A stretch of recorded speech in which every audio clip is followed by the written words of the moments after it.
Now, you've all seen those Lumascapes. Who has seen Lumascapes?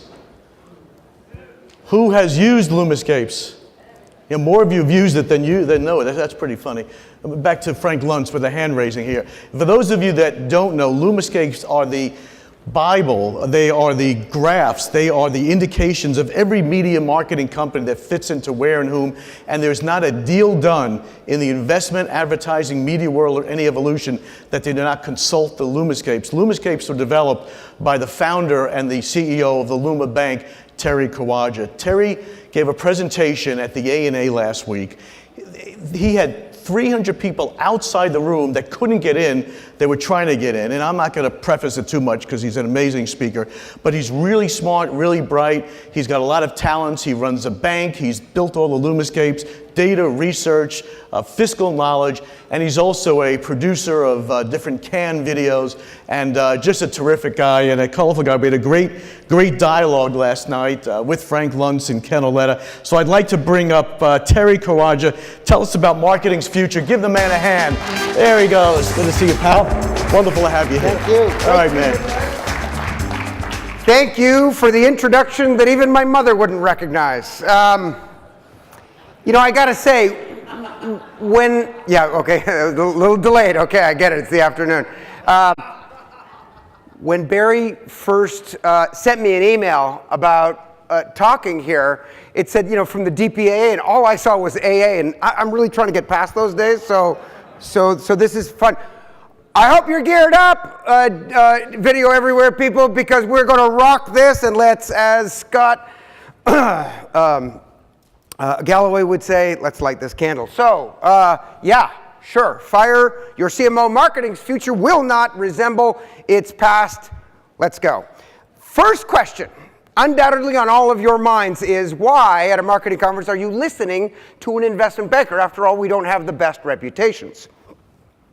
So whatever you think of your day job, this is what I know people think of me when I wake up. So, but we do focus, Barry said, at the intersection of media, marketing, and technology, and that tends to manifest itself in deals around digital content, marketing technology, and ad technology, and as of late, a new focus on direct-to-consumer brands.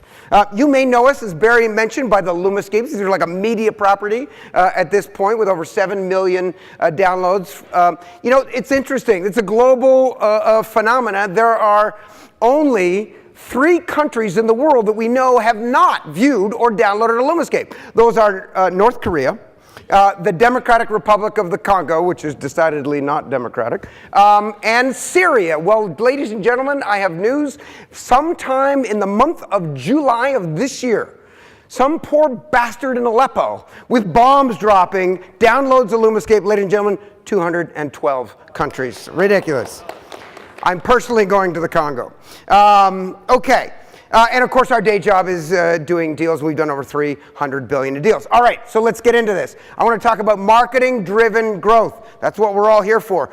Normally, when I speak at conferences like this, I end up speaking about problems, challenges to the digital supply chain, the ecosystem. And it feels like I have a partner in this, in the sense that Mark Pritchard has been sort of on the stump, going from conference to conference, giving the marketer's perspective about these challenges, and basically following that up with the power of the purse by saying he was going to pull spend. Well, I normally talk about this stuff. I am not going to talk about this stuff today, other than to mention twice this notion of GDPR. We are now 6 months after the imposition of GDPR in the EU, the privacy regulation that was imposed on May the 25th. And it's interesting what has happened in those 6 months. 2 observations. Number one, you'll notice that the sign for GDPR, the EU, right, it's got those 12 stars. Ever wonder what those 12 stars stand for? Yeah, well, there's 27 countries in the EU, so it has nothing to do with the countries. I'm pretty sure it means it represents the total number of people who have opted out. 12 people out of 508 million. Literally, no one is opting out. This thing is a big joke, and privacy is not a big joke. So leaks of PII, you know what happened with Equifax, Yahoo, Facebook,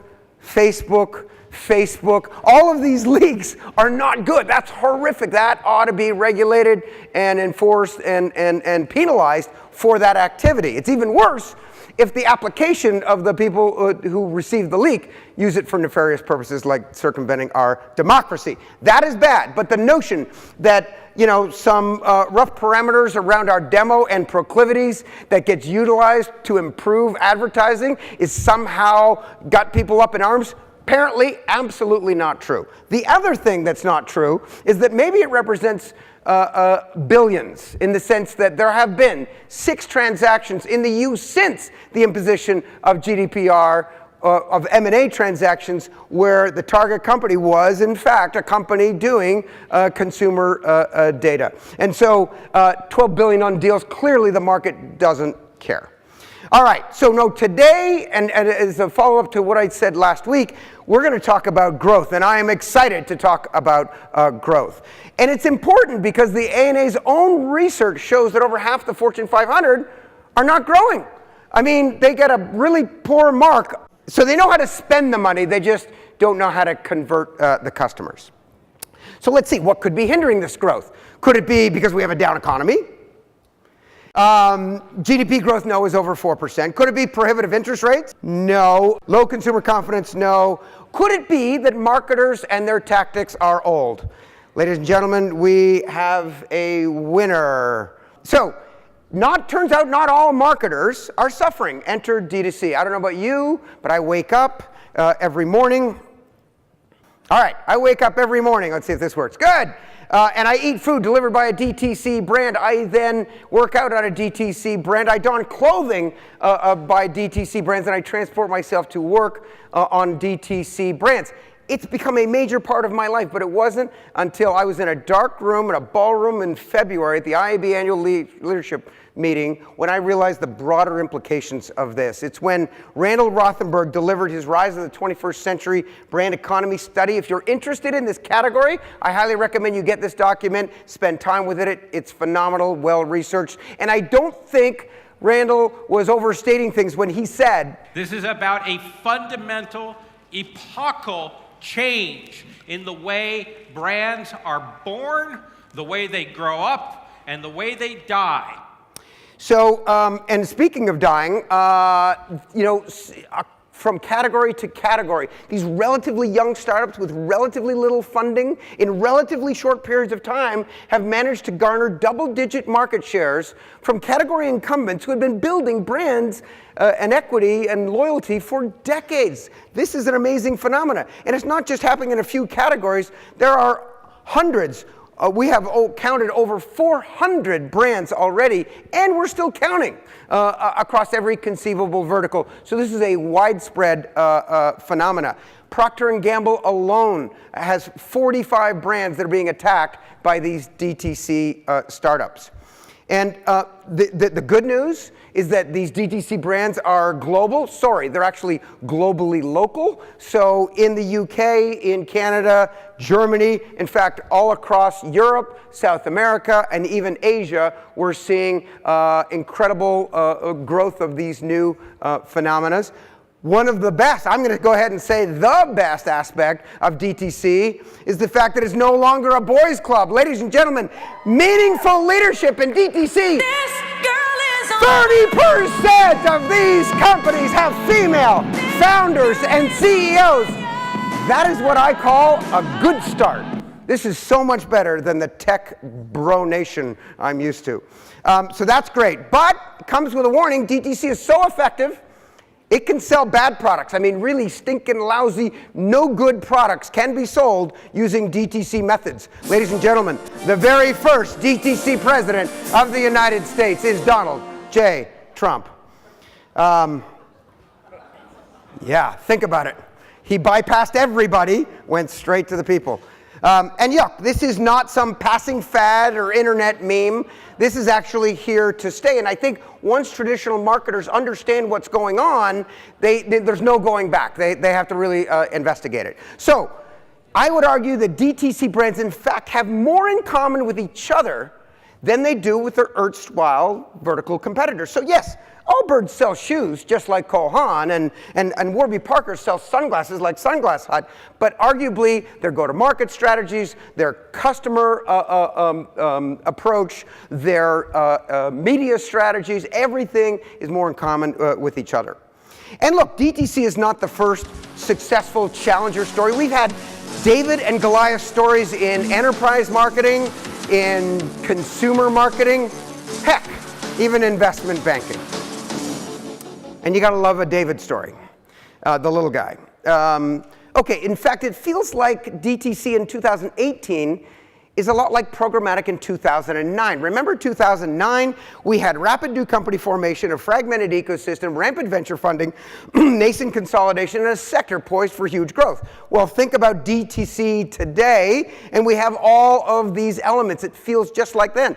Well, we know how that played out, right? On the enterprise side, we saw huge growth from 0 to 50 billion in ad spend in programmatic, and yet captured largely by two companies, the duopoly, Google and Facebook. It's going to play out much better, I predict, in D2C because there's no natural monopoly. Now, there is Jeff Bezos, and he's grabbing a share of the enterprise side. He's also got a significant 50% market share in e-commerce.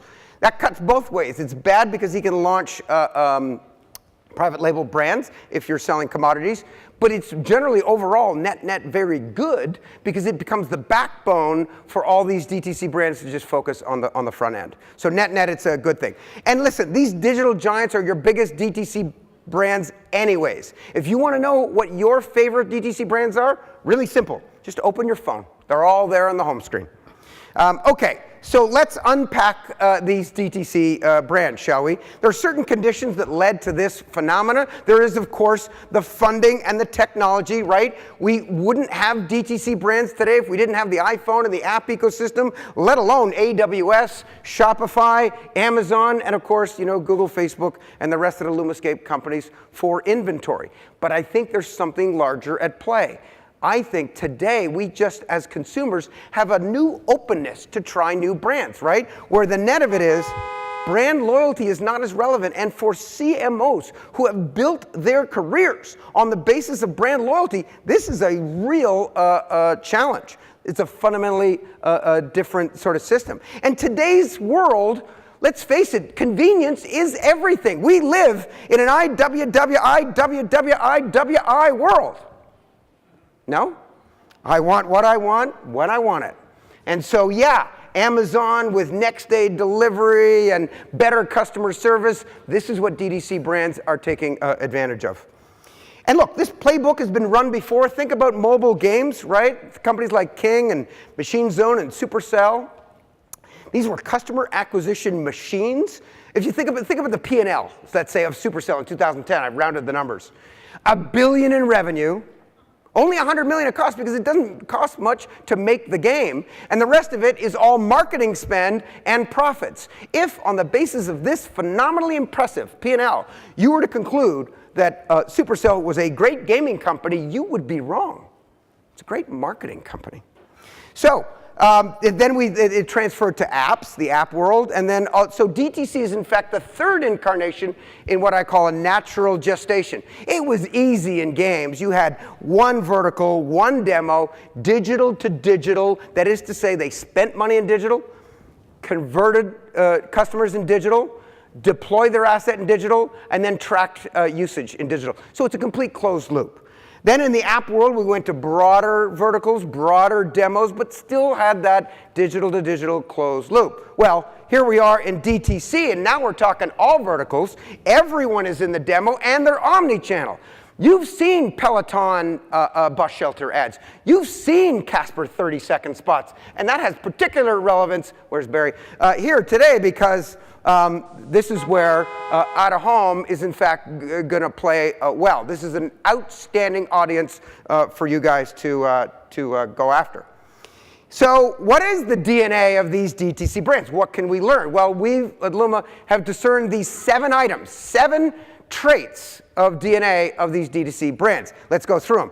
Digital native mobile centric. Well, Warby Parker and many of these brands garner over half of their customers from the mobile environment. Everyone knows Johnny Ive is one of the best industrial designers in the world. Product to have a sense of the hierarchy of and it shows in their products. They're gorgeous. They're amazing. They work. Well, today, it feels like he's been cloned and everything is being designed by Johnny Ive. From luggage to sunglasses, everything's got a great design element to it today. Another trait of DTC. Obviously, disintermediation has to be, that's the D part of the DTC. So these marketers are bypassing wholesalers, retailers, agencies, and in some cases, as you heard earlier with Casper, and you're well aware with Bonobos and Peloton and the like, they're forward integrating into retail. Why? These brands are getting so large, they need to go to retail, get in front of their customers. The way they approach media is totally different. So traditional marketers do spray and pray advertising using unknown cookie IDs, just reach and frequency, baby, all day long. Whereas the DTC brand marketers do precise, tailored marketing, primarily utilizing first-party data and CDPs and a bunch of technology. And they use that identity-oriented marketing to orchestrate their campaigns across all channels, including AI. Now, you know, AI. We're used to the left brain capabilities of computers like propensity modeling and predictive analytics, but what excites me is the right brain things that computers are now doing. They're writing ad copy and doing web personalization. But, ladies and gentlemen, AI comes with a warning.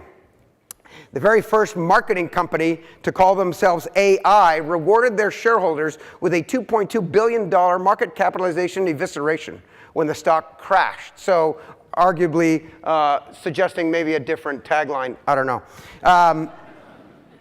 So think about the way DTC brands approach advertising. It's fundamentally different. They think of it as a profit center. So they know the spend. They know the revenue on conversion, so they know the lifetime value of a customer, they know the bounty they'll pay for that customer, and therefore the delta between the two is just CAC math. That's customer acquisition cost math, and it's just math. So they'll take everything they can get, migrating effectively advertising from a discretionary expense up the income statement to a cost of goods sold. And when that happens, ladies and gentlemen, an amazing thing happens. The media spend is always on.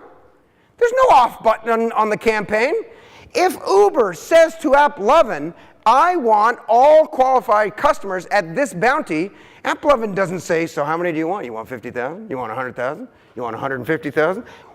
Uber's answer is, I'll take them all. So there is no campaign off, there's no limit, and that is why you get companies like AppLovin that is doubling its cash flow about every 9 months. It's an unbelievable thing. By the way, Facebook, also a benefit. So yes, in this world, it's like drinking from the fire hose. There's no off button. I don't know why that's a good thing. That looks painful. But okay, another amazing thing happens, and that relates to operating leverage. So when you talk, you know, migration of performance, whether you use DR terms or brand terms, it doesn't matter. Ultimately, you're migrating away from proxies and towards business outcomes. And when you do that, an incredible thing happens. Operating leverage comes into your business. This is why, ladies and gentlemen, venture capitalists are interested in this category.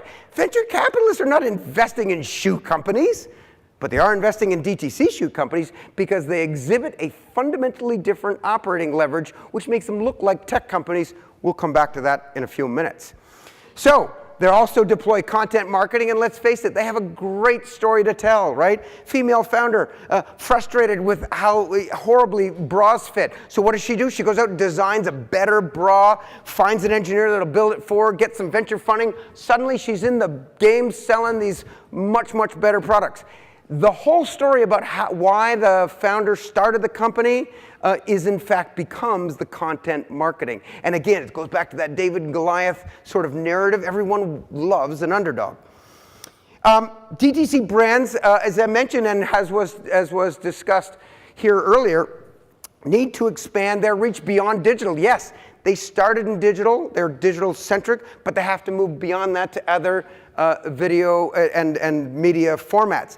Think about it. Here on the coast, we're all broadband customers, but only 27% of this nation doesn't even have broadband. You need TV in order to get most of the rest of the country. OTT, where's Barry? OTT is DTC's nirvana. Think about it, right? This is the fastest growing element of television, is over the top. So think about the cohort that is millennials prone to buy DTC brands. Now think of the cohort that is millennials who subscribe to OTT. Well, it turns out they're the same millennial. The same millennial. It's the same thing. They merge together. Now think about that. In fact, DTC is leveraging the attributes of digital, like targeting and personalization, attribution, and performance, to the big screen. And by the way, this is not just the big screen in your home, it's the big screen in digital out-of-home placements all over the place. Cabs, elevators, you name it. Where you get sight, sound, and motion, audience and spend, scale, premium inventory, and brand safety. This, ladies and gentlemen, is the greatest opportunity in marketing's history, period. Okay. So, can any marketer do it? Can we get in and become the fourth gestation of this natural migration? Well, let's go to the tape and hope that the audio guys have fixed things. Let's see. Digital native mobile centric survey says? No, of course not. Focus on product design. Yes, you could do that. Disintermediation, perhaps? No, your models are set. Could general marketers do identity-focused customer relationship? No, most of them don't even know who their customers are because of the intermediaries. Could they do performance-oriented media spend? Yes, but not really, because the entire media ecosystem is built on the CPM, on the impression. It's, to get them to change to performance overnight, likely not going to happen. Content marketing. Absolutely, and many do it extraordinarily well. Could they do growth-focused marketing talent? Yes, but this comes with an asterisk, may require a personnel change. I did say fire your CMO, right? So let's think about it. Traditional CMOs versus DTC brand CMOs. Sorry, we have to start with some nomenclature change. They're not called CMOs, they're called CGOs, Chief Growth Officers, because spend doesn't matter, only results. A generational difference in age. Diametrically opposed educational backgrounds. Now the interesting stuff, comp. Traditional CMOs have heavy cash comp. Think about it, right? They live in Greenwich, Connecticut. They got 3 kids in private school, the latest Beamer, country club membership, and maybe an alimony payment or 2. So yeah, they need the cash. Now compare that to the hipster living in Brooklyn on a subsistence salary, a huge vig on performance, and a boatload of options so that if the company gets sold, they cash in. Well, think about the compensation leverage, and they're entirely different. And I am a big believer that if you want to explain anything in this world, just look at incentives, and there's a big delta right there. So there are 2 strategies. You can do build or you can do buy. I'm going to go ahead and suggest that it's extraordinarily difficult for a legacy brand marketer to launch a DTC brand. Take razors, for example. 2010, Dollar Shave Club launches with an innovative business model and a coolness factor. Remember that video by Mike Dubin? Are the blades any good? Volume, please. No. Our blades are f***ing great. So this 2.5-minute video, which cost virtually nothing to produce, garnered over 25 million views, all organically. Incredible. What did the #1 market share leader, Gillette, do in response to the launch of Dollar Shave Club? They launched Gillette Shave Club, a copycat business model that screams inauthenticity. It's almost like they don't want you to buy their razors. Exactly, Mike. And by the way, if you're still not convinced, if you still think you as a traditional marketer can launch your own cool DTC brand, well, just think about a middle-aged white guy trying to dance cool. It's like a slow-motion car wreck. You can't look away. Okay, so very few incumbents, it turns out, have had success with DTC. And the ones that have are the best marketers in the world anyways. And even they required huge efforts, even reorganizations, in order to make it happen. So, great. Maybe build is not the way, maybe you need to buy. By the way, this comes with a caveat. As an investment bank, we tend to call for more M&A because when you're a hammer, everything looks like a nail. So with that as caveated, here are the 10 and only 10 sizable transaction over 100 million that have occurred in the D2C space. What you'll notice, there are a couple things. Number one, The defensive rationale deals, that is to say the acquirer was already in the category of the target, have been done at multiples 2 to 3x the underlying vertical. Better than that, the offensive deals have been done at like 5 to over 10 times revenue, which is more like a technology multiple. So, but by the way, don't worry about P&G, the owners of Gillette. They're not sweating DTC. They're going native. They acquired Native deodorant for $100 million. So let's take a look at a couple case studies. Unilever buying a Dollar Shave Club. This stands for the proposition that if you make a funny video and then you couple that with $164 million of venture funding in 6 years, you can turn that into $1 billion, where the buyer, Keith Weed, is happy. I'm no Vanderbilt, but this train makes hay.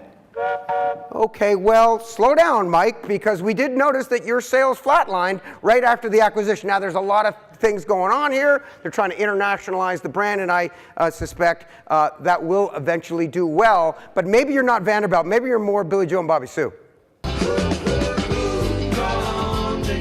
Now, to be fair, Mike took the money, but he didn't run yet. He is still there at Unilever, making Dollar Shave Club a success. The other one, Walmart buying Jet. Well, when this deal was announced for $3.3 billion, the news was negative. They said, you're crazy, they wasted this money. Even Motley Fool came out and said it was horrible, and then a year later, even the same publication heralded this as an amazing, smashing success, making Mark Lorre the highest compensated Walmart greeter. And by the way, cultural infusion is the, maybe Freud would have something to say about that. Cultural infusion, in fact, is some of the key rationale for these deals. Who knows if we're going to see a 21st century conglomerate where we'll get more of these companies, coming together in multiple verticals. So fragmentation is a challenge, and it comes with a warning. So like the enterprise Lumascapes, right? There's going to be a lot of failure here, so invest wisely. And you could look at this chart till you're blue in the face or blurry-eyed, and don't worry, help is on the way. That was an ad. That was an ad. I'm disclosing. Okay. Looking forward for the marketer, considering this space, you have a choice to make. You can take the red pill and pursue DTC-led innovation, or you can take the blue pill and go back to marketing as usual. Take the blue pill and forget about this talk. You didn't sign up for this shit. Just go back to spray and pray and hope for the best. Besides, retirement's coming up soon. And if you find yourself in this cohort, by the way, I did this at the A&A. This is everyone. If you find yourself in this cohort, I have good news. Award presentation and cocktails at 5:15. Now 5:30, by the way. Forget everything I said. Have a drink, relax, chill out. Or you could get serious and take the red pill, in which case you follow these things that these DTC companies are doing and maybe even make some acquisitions. And while you're at it, don't forget number 8, get your raise and promotion, because you've just reinvigorated growth into your company that's been sorely missed the last few years. Or, in the words of Rihanna, bitch better have my money. Volume, please. So, at any rate, I finished personal because I started personal fire. Simo, you take enough of these red pills, you can get rid of that. And my final advice is choose wisely. And if you do pick the red pill, you do decide to go after growth, well, in the immortal words of Mike Dubin, The party is on.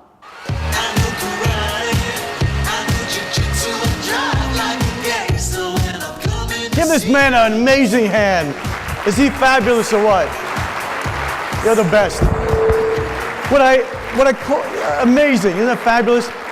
What I call you like a polymath. I mean, you've got a fiscal sensibility, you've got a branding ability, you've got a marketing sensitivity. You do hit it all out of the park on every one. Thank you, sir. Amazing. Following great leadership. No, it's fabulous. This is amazing. Now, for more entertainment, we're actually going to be showing a video that this also very creative guy. So, not now. Oh, later. But I think we're doing it later, guys, right? Good. We'll do it at the end. You want to give a promo now on it? Because they'll stick around. They're going to see it in about 7 minutes. You don't want to miss this one. It's 2.5 minutes. And it's, everybody heard of GDPR? Okay, well, we're about to crush it. And for you digital folks in the room, you're going to see a lot of people that you know inside us. Hand to Terry.